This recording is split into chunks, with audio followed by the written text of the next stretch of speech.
G'day guys, and welcome to this business management lesson. In today's lesson, we're looking at key knowledge point 421. That is Unit 4, Area of Study 2, and the first key knowledge point for this area of study. Today specifically, we're looking at the importance of leadership in change management.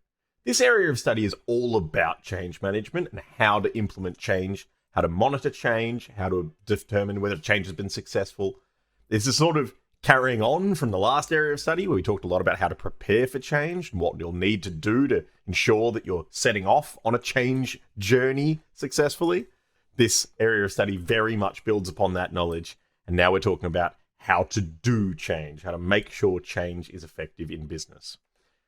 There are all manner of different changes that you could implement in business. And if you're just looking at concepts from the study design, there are dozens upon dozens of different things that you could consider implementing in a business that would constitute a change.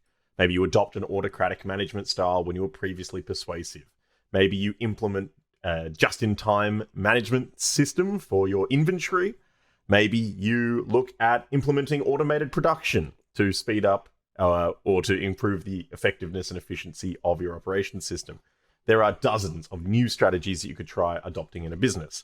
The one thing they all have in common is that stakeholders who will be impacted by those changes are likely to resist those changes. In the last area of study, we identified that employees can be a restraining force for change, and certainly employee resistance to change is a big concept that you need to consider. When individuals within the business, typically we're talking about employees, but even managers, when they're faced with a change and they're uncertain about how it will impact them, or they are certain that it will impact them in a negative way, they're likely to resist that change. And certainly uncertainty or insecurity can be a huge reason that employees look to resist change. Now, this key knowledge point uses some words very specifically. This key knowledge point says the importance of leadership in change management. It's really important that you understand that there's a difference between leadership and management. A manager is responsible for making sure things get done in a business. But by definition, a leader is someone who can empower and inspire and can oversee and will lead employees, the people within a team. So ultimately, this key knowledge point has us looking specifically at employee resistance and the need for a leader to help people work through their insecurity or their uncertainty in order to help change move forward successfully.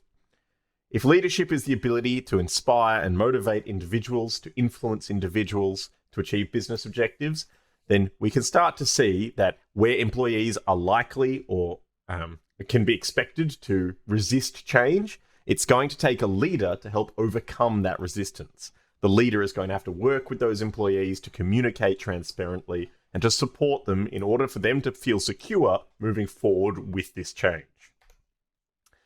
There are all sorts of different roles of a leader, and certainly as we move through this area of study, some of these will be unpacked further. But certainly being able to communicate a clear vision, being able to resolve stakeholder conflicts, being able to implement strategies that we talked about in Unit 3 to increase motivation and provide support, one of those motivation strategies, and certainly making sure that the needs of employees are being met so that they can be engaged and cooperative with the proposed change. In summary for this key knowledge point, change in business should be deliberate and intentional. And in most cases, certainly in most of the cases you'll talk about as you work through Unit 4, you're going to be looking at deliberate and intentional change in business. When you're being deliberate and intentional, change isn't going to happen by accident. It's not like suddenly employees are going to be excited about a change just because you've proposed one. Honestly, employee resistance is likely to be one of the biggest restraining forces in any proposed change in business where that change impacts on employees. And so, you need leadership.